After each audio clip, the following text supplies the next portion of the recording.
समस्तीपुर में डीएम और एसपी ने किया बाजारों का निरीक्षण के दौरान कई दुकानों को किया सील, दुकानदारों पर कार्रवाई करने की कही बात।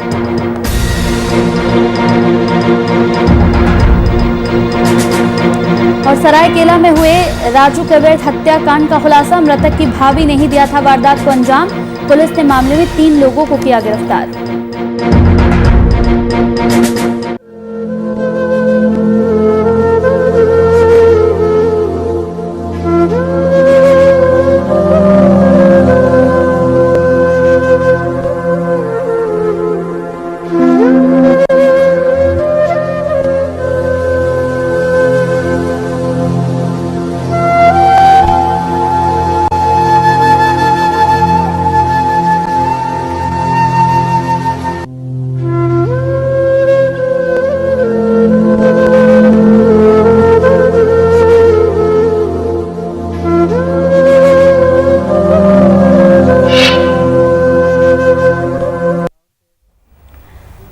कोरोना का खतरा दिन प्रतिदिन बढ़ता ही जा रहा है। थोड़ी सी भी लापरवाही हुई तो संक्रमण से लेकर खतरा मौत तक बढ़ जाएगा। कोरोना संक्रमण की दूसरी लहर के बीच घर से सैकड़ों किलोमीटर दूर रहकर नौकरी कर रहे प्रवासी मजदूर अब घर लौटने की हड़बड़ी में हैं। इसके लिए उन्हें टुकड़ों में यात्रा करनी पड़ रही है। इस बार कोरोना का संक्रमण ज्यादा विनाशकारी साबित हो रहा है। बिहार में बीते 24 घंटे में 12,604 नए पॉजिटिव मामले सामने आए हैं। सबसे ज्यादा पटना में 1,837 नए केस मिले हैं। इसके बाद गया, पश्चिम चंपारण, भागलपुर, बेगूसराय और औरंगाबाद ऐसे जिले हैं जहां 600 से ज्यादा नए केस मिले हैं। इधर पटना में एक बार फिर से सीएम नीतीश कुमार ने हाई लेवल मीटिंग की है। मीटिंग में उन्होंने सभी जिले के डीएम, एसपी से ताजा हालात पर उनका इनपुट भी लिया है। इसके बाद बुधवार यानी कि आज एक बार फिर से आपदा प्रबंधन समूह की मीटिंग है। इस मीटिंग में ही राज्य में आगे सख्तियां, पाबंदियां बढ़ाने पर निर्णय लिया जाएगा। वहीं झारखंड में कोरोना का संक्रमण थमने का नाम नहीं ले रहा है। बीते दिन राज्य में 6,020 नए संक्रमित की पहचान हुई है। इससे अब राज्य में कोरोना के संक्रमित मरीजों की संख्या बढ़कर 51,000 से ज्यादा हो गई है। राज्य में बढ़ती मरीजों की संख्या इस वक्त चिंता का विषय है। राज्य में बीते 24 घंटे में 32,061 लोगों की कोरोना जांच हुई है, जिनमें 6,020 संक्रमित पाए गए हैं।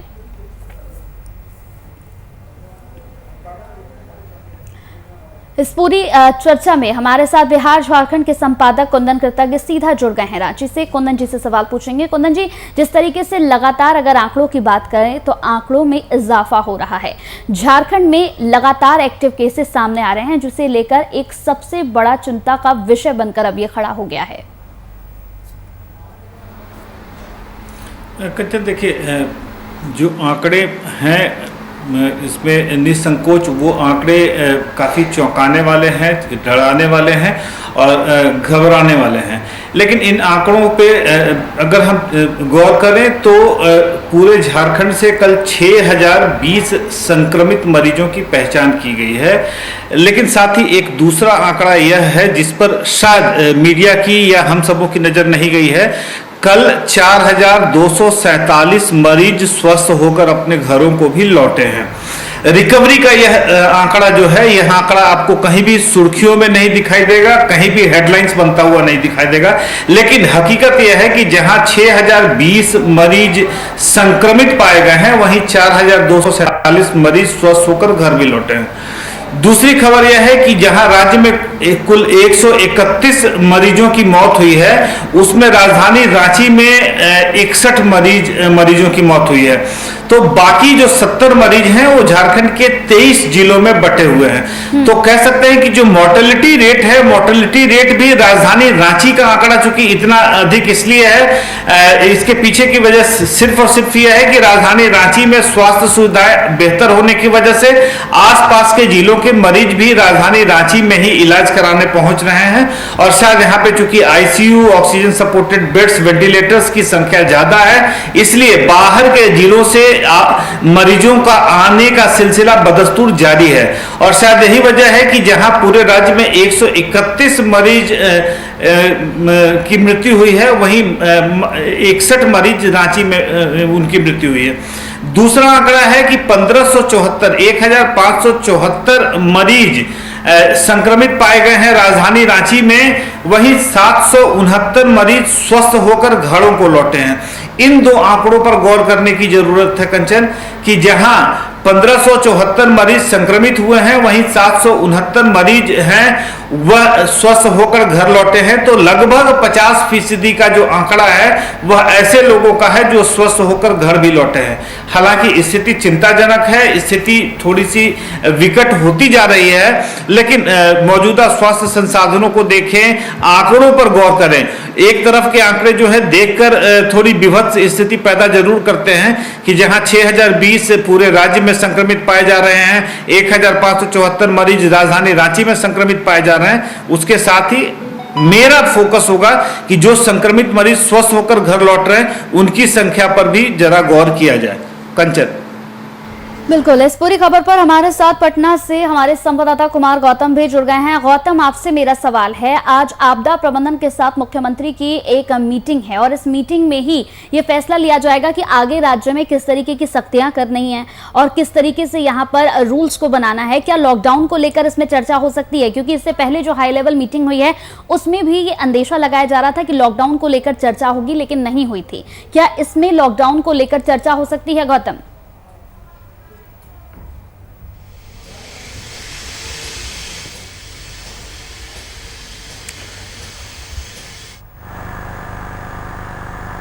कहा कि लॉकडाउन को लेकर के संभावनाओं का दौर चल रहा है। पिछले 3 दिनों से आप देखिए कि मुख्यमंत्री लगातार हाई लेवल मीटिंग कर रहे हैं। इस हाई लेवल मीटिंग के दौरान पहले दिन उन्होंने खास तौर पे तमाम जो अधिकारी हैं वो लगातार मीटिंग कर रहे थे। कल भी उन्होंने डीएम और एसपी से लगातार जो 1-to-1 किया उन्होंने, और 1-to-1 के दौरान बहुत सारी चीज़ें सामने आई। लेकिन कुल मिलाकर अगर देखा जाए तो स्थितियाँ बहुत ख़राब है, बहुत अच्छी नहीं है, जिसको देखते हुए मुख्यमंत्री लगातार हर जिले की मॉनिटरिंग खुद कर रहे हैं, एक एक चीज़ों का हाल ले रहे हैं। ऑक्सीजन से लेकर वेंटिलेटर और बेड कैसे बढ़ाया जाए, मरीजों के आंकड़ों को कैसे कम किया जाए, संक्रमण को कैसे कम किया जाए, इन तमाम चीज़ों को देखते हुए मुख्यमंत्री एक एक चीज़ों को वीडियो कॉन्फ्रेंसिंग के जरिए रिपोर्ट ले रहे हैं, तलब कर रहे हैं। इसके साथ ही आज जो सबसे महत्वपूर्ण बैठक है वो है आपदा प्रबंधन की, और आपदा प्रबंधन इससे कैसे जूझेगा ये फाइनली तय कर देगा। और आपदा प्रबंधन यदि थोड़ी सी भी सहमति जताता है कि अब स्थिति हालात जो हैं वो बेकाबू है, तो ये कयास लगाए जा सकते हैं कि बिहार में अब लॉकडाउन लगाया जा सकता है। हालांकि लॉकडाउन को लेकर के उन्होंने जो सर्वदलीय बैठक की थी, राज्यपाल से भी लगातार मुख्यमंत्री बात कर रहे हैं, राज्यपाल मुख्यमंत्री से संपर्क में है। तो ऐसी परिस्थितियों में घोषणाएं हो सकती है, लेकिन कब होगी ये कह पाना बहुत मुश्किल है, क्योंकि नाइट कर्फ्यू के जरिए कोरोना के संक्रमण को चेन को नहीं तोड़ा जा सकता, अब ये तय हो गया है। लेकिन मरीजों की तादाद जिस तरीके से बढ़ रही है, हर जिले में बढ़ रही है, और मृत्यु दर जितनी तेज़ी से बढ़ा है कि शमशान घाट में लाशों को जलाने के लिए 8 से 10 घंटे का इंतज़ार करना पड़ता है। यानी एक तरफ जहां अस्पताल में सांसें थम जा रही है, वहीं थमी हुई सांसों का अंतिम संस्कार कर पाने में भी सरकार की विफलता सामने नजर आ रही है। तो अब सिर्फ अधिकारियों को निर्देश देने से काम नहीं चलेगा, अब सिर्फ वीडियो कॉन्फ्रेंसिंग करने से काम नहीं चलेगा। अब मुख्यमंत्री को कुछ कड़ा निर्णय लेना पड़ सकता है, और इसके लिए उन्होंने आखिरी तौर पे आपदा प्रबंधन विभाग के तमाम अधिकारियों को बुलाया है, और हर जिले के जो समीक्षा हुई है उसमें जो सामने निकल कर के चीज़ें आई है, एक मात्र विकल्प लॉकडाउन है। और सूत्रों के हवाले से खबर माने तो शनिवार और रविवार को पूर्ण लॉकडाउन लगाया जा सकता है, ऐसी संभावना है। लेकिन जब तक आधिकारिक तौर पे इसकी घोषणा नहीं हो जाती, तब तक बिहार में नाइट कर्फ्यू ही लागू है, ये हकीकत है वर्तमान की। लेकिन सुबह जो परिस्थितियां हैं वो सुबह आप देखिए 6 बजे से लेकर के रात 8 बजे तक कोई लॉकडाउन नहीं है। इलाज में किसी तरह की कोई कोताही नहीं बरती जाएगी।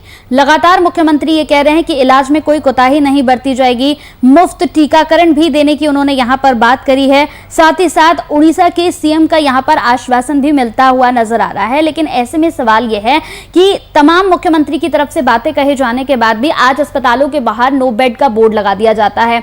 एनएमसीएच की अगर बात कर ले तो वहां से साफ तौर पर यह कह दिया जाता है कि यहाँ पर अब बस 1 घंटे का ऑक्सीजन है, इसके बाद आप अपने ऑक्सीजन का इंतजाम खुद कर ले। लोग सड़कों पर घूम रहे हैं, 1-1 लाख में यहां पर ऑक्सीजन सिलेंडर लिए जा रहे हैं। ये अपने आप में एक बड़ा सवाल और शर्मनाक सवाल है गौतम।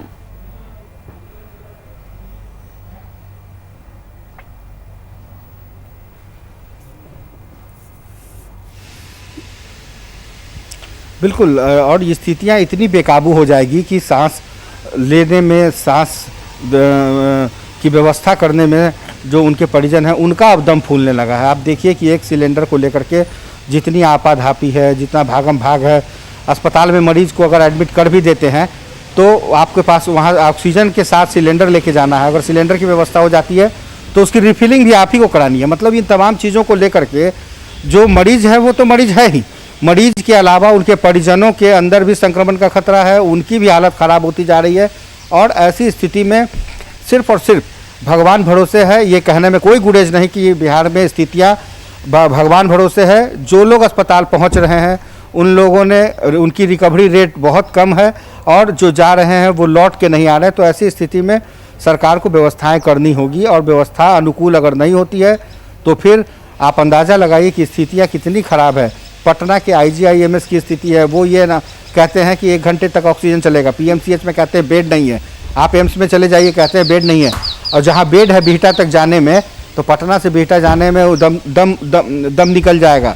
तो ऐसे में जो बक्सर के इलाके हैं, बक्सर से लेकर के आरा तक के लोग भले ही बिहटा चले जाएं, लेकिन आप अंदाज़ा लगाइए कि भागलपुर से यदि आना हो तो भागलपुर से 220 किलोमीटर की दूरी है। इस सफ़र को तय करने में 6 घंटे से ज़्यादा का वक्त लगता है। अगर आप मधुबनी दरभंगा की बात करें, वहाँ से आने में आपको कम से कम 5 से 6 घंटे का वक्त लगेगा। यदि आपको नवादा से आना है तो नवादा से आप झारखंड चले जाते हैं लोग।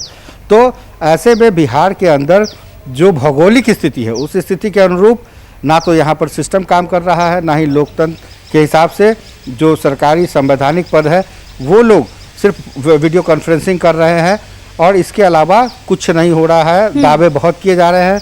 आप देखिए ना कंचन कि जिस रेमडेसिविर की दवाई को लेकर के पहले ये कहा जाता है कि ये कोई रामबाण नहीं है, इसकी कालाबाजारी होती है।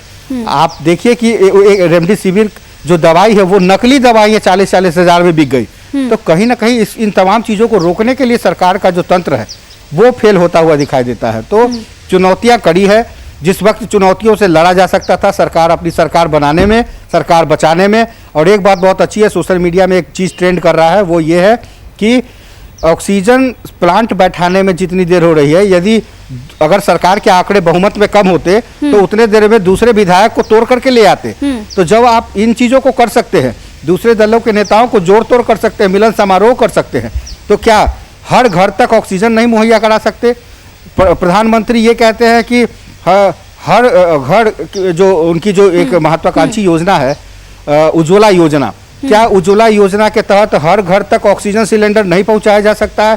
कई ऐसे सवाल हैं। जनता वोट देकर लाइन में लग करके विषम परिस्थितियों में उनको वोट करती है, लेकिन उनके सांसद, उनके जनप्रतिनिधि, उनके विधायक कुछ नहीं कर पाते सिवाय अपने चीजों को बचाने में और अपनी चीजों को बयानबाजी के जरिए कहने में। बिल्कुल कुंदन जी, अब मेरा सवाल आपसे है, जिस तरीके से लगातार यहाँ पर झारखंड में रेमडेसिविर इंजेक्शंस की कमी हो रही है, ऑक्सीजन की कमी हो रही है, इसे लेकर अब लगातार राज्य सरकार की तरफ से केंद्र सरकार पर यहाँ कई आरोप भी लगाए जा रहे हैं। बन्ना गुप्ता ने साफ तौर पर यह आरोप लगाया है कि केंद्र सरकार राज्य के साथ भेदभाव कर रही है, लेकिन हम जनता को ऐसे नहीं छोड़ सकते। कई आरोप केंद्र सरकार पर लगाए जा रहे हैं।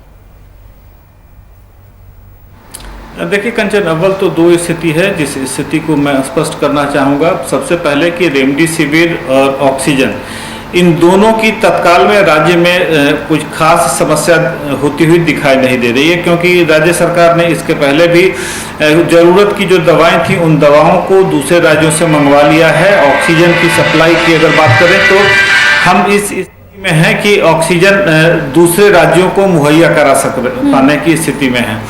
खास करके सिलेंडर्स की जो कमी है, सिलेंडर्स के लिए मुख्यमंत्री ने 2-3 राज्यों के मुख्यमंत्रियों से पत्राचार किया है, उनसे टेलीफोनिकली बात भी की है और उनको इस संबंध में आग्रह भी किया है कि वहां से ऑक्सीजन के जंबो और नॉर्मल सिलेंडर्स दोनों जल्दी से जल्दी राज्य तक मुहैया करवा दिए जाएं। रह गई बात कि इस विपदा के अवसर में जिस तरीके से राजनीति हो रही है केंद्र और राज्य के बीच में, जहां राज्य सरकार की अपेक्षाओं पर केंद्र खड़ा नहीं उतर पा रही है या केंद्र अपेक्षाकृत राज्यों को सुविधाएं नहीं मुहैया करा पा रही है, इस पर एक वाद विवाद जरूर है, इस पर एक तल्ख टीका टिप्पणी हो रही है। झारखंड के स्वास्थ्य मंत्री ने केंद्र पर आरोप लगाते हुए जरूरी संसाधनों को सही तरीके से उपलब्ध न करा पाने की वजह से केंद्र सरकार को जरूर घेरने की कोशिश की है, लेकिन केंद्र सरकार के साथ भी एक दूसरी स्थिति उत्पन्न हुई पड़ी है, जहां केंद्र सरकार तमाम राज्यों में उपलब्ध संसाधनों के बीच में उचित स्थिति तलाशने की कोशिश में लगी हुई है। वहीं झारखंड जैसे छोटे राज्यों पर और खास करके राजनीतिक दुराभाव होने की वजह से भी झारखंड पर उचित ध्यान नहीं दिया जा पा रहा है। रह गई बात जो रेमडेसिविर की दवाएं हैं, तो रेमडेसिविर कंपोनेंट से 5 मैन्युफैक्चरर्स हैं, 5 दवाई निर्माता जो हैं वह दवाइयों का निर्माण कर रहे हैं और उम्मीद यह की जा रही है कि अगले 24 घंटे में झारखंड इन दवाओं को लेकर आत्मनिर्भर हो जाएगा। कंचन, चलिए इसी बीच इस वक्त की एक बड़ी खबर यहाँ पर मैं आपको दिखाऊंगी। इस वक्त की बड़ी खबर आपको टीवी स्क्रीन पर हम दिखाने जा रहे हैं, लेकिन उससे पहले आपको बता दूं कि लगातार जिस तरीके से एक एक पल की अपडेट हम आप तक पहुंचा रहे हैं, पटना की इस वक्त की बड़ी खबर, अस्पतालों में लगातार छापेमारी जारी है। तो ऑक्सीजन और दवाइयों की कालाबाजारी को लेकर लगातार छापेमारी की जा रही है। इस वक्त की बड़ी खबर पटना से, इस वक्त की बड़ी खबर हम आपको दिखा रहे हैं, जहां कंकड़बाग से एक शख्स को गिरफ्तार कर लिया गया है।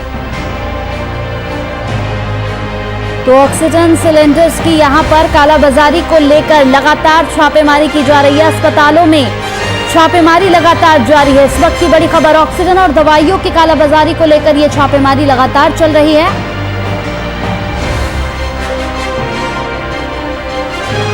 इस पूरी खबर पर एग्जीक्यूटिव एडिटर प्रशांत झा हमारे साथ जुड़ गए हैं ज्यादा जानकारी के साथ। प्रशांत जी, लगातार छापेमारी की जा रही है, पटना से बड़ी खबर है, जहां ऑक्सीजन और दवाइयों को लेकर लगातार कालाबाजारी पर अब छापेमारी की कवायद शुरू हो गई है।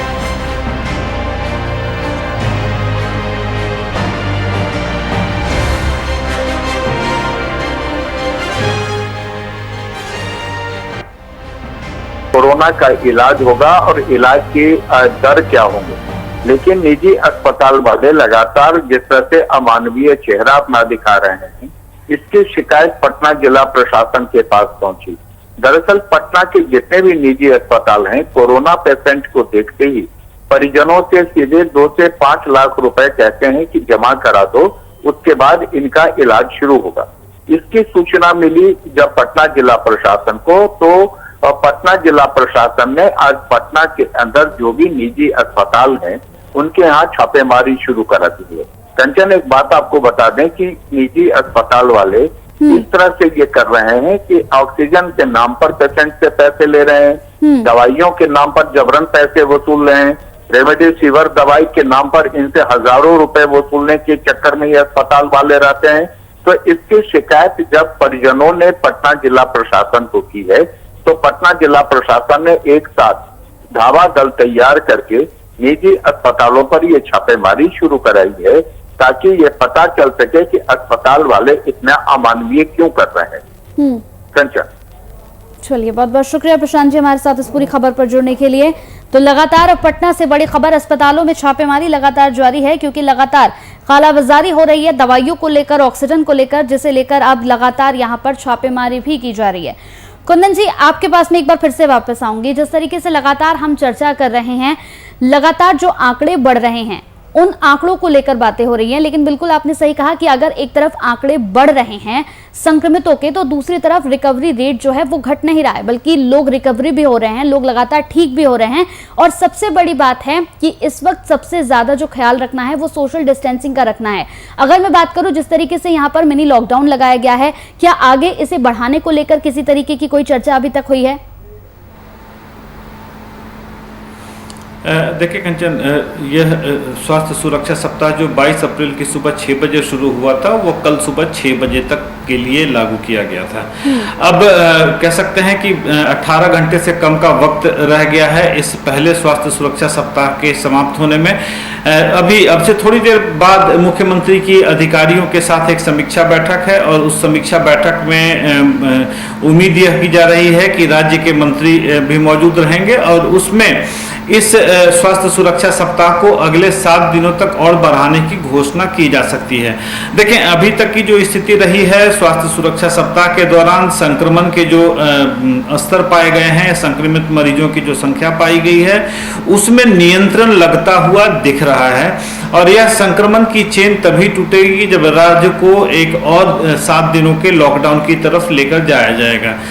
जाहिर सी बात है, राज्य की जो स्थिति रही है, पूरी राज्य सरकार इस संबंध में प्रयत्नशील है, तमाम स्वास्थ्य संसाधनों के उचित इस्तेमाल के लिए प्रयासरत है, लेकिन कहीं ना कहीं इस संक्रमण के चेन को तोड़ने के लिए अगर जिम्मेदारी है तो वह सोशल डिस्टेंसिंग को मेंटेन करने की है, सैनिटाइजर के इस्तेमाल करने की है और मास्क के इस्तेमाल करने की है। और अगर राज्य में 1 सप्ताह का और लॉकडाउन लगा दिया जाता है, जिस तरीके से दिल्ली में लगाया गया है या बाकी दूसरे राज्यों में जो सिलसिले शुरू हुए हैं, उसका असर अब आने वाले सप्ताह में अवश्य दिखने लगेगा। और उम्मीद यही की जा रही है कि आज देर शाम तक जब यह बैठक समाप्त होगी, राज्य एक दूसरे लॉकडाउन की तरफ बढ़ता हुआ दिखाई देगा। कंचन। गौतम, यहाँ आपसे मेरा एक सवाल है। जिस तरीके से लगातार मुख्यमंत्री की तरफ से ये कहा जा रहा है कि लगातार जांच हो रही है, लगातार यहाँ पर कोरोना को लेकर जांच की संख्या को बढ़ा दिया गया है, हर रोज 1 लाख की संख्या में जांच हो रही है, क्या वो तस्वीर यहाँ पर साफ हो पाई है?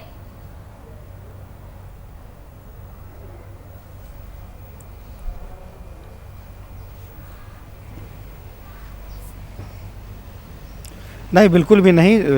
ये दिशा निर्देश तकरीबन 15 दिन पहले का है। मुख्यमंत्री ने कहा था कि जांच का दायरा बढ़ाया जाए, हर जिले में जांच का लेवल बढ़ाया जाए और 1 लाख का 1 लाख के आसपास कम से कम हो, लेकिन कभी भी 60,000 65,000 से ज़्यादा जांच नहीं हो पाई।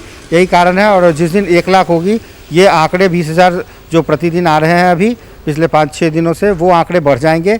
और मैं आपको बता दूं कि हर तीसरा और चौथा व्यक्ति संक्रमित है, उसने जांच नहीं कराई है। यही वो स्थितियां हैं जो खतरनाक बनती जा रही है। दूसरी बात है कि सरकार की तरफ से जो गश्ती और चुस्ती वो नहीं देखने को मिल रही है।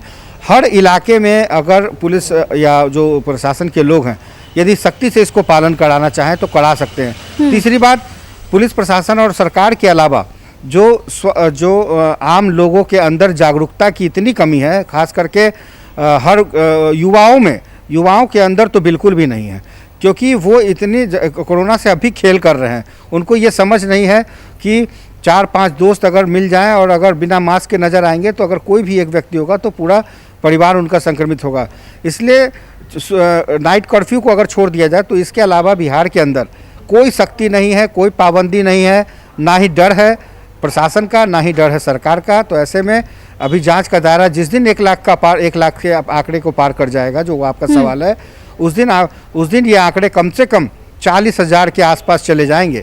इसलिए इसमें कहने में मुझे कोई गुरेज नहीं कि सरकार को थोड़ी और सख्ती, चुस्ती और कड़ा निर्णय लेना होगा, क्योंकि ये राज्य के हित में होगा। जो लोग बचे हुए हैं, जो संक्रमण के इस चपेट में नहीं आए हैं, कम से कम उन लोगों की हिफाजत हो सकेगी, वरना वो दिन दूर नहीं जो हर घर में ये कोरोना अपने घर तक, दहलीज तक पहुंच जाएगा और लोगों को संक्रमित करेगा। जी चलिए गौतम जी, बहुत बहुत शुक्रिया, आप हमारे साथ इस चर्चा में जुड़े। इसी के साथ कुंदन जी, आपका भी बहुत बहुत शुक्रिया, आप हमारे साथ इस चर्चा में जुड़े। तो कोरोना काल में बिहार झारखंड का बुरा हाल है और सबसे बड़ी बात है कि इस वक्त अगर आपको किसी चीज का ख्याल रखना है तो वो रखना है सोशल डिस्टेंसिंग का। अपना ख्याल रखें और साथ ही साथ मास्क का इस्तेमाल करें, सोशल डिस्टेंसिंग का पालन करें और राज्य सरकार का साथ दें। इसी के साथ VIP न्यूज में मेरे साथ इतना ही। नमस्कार।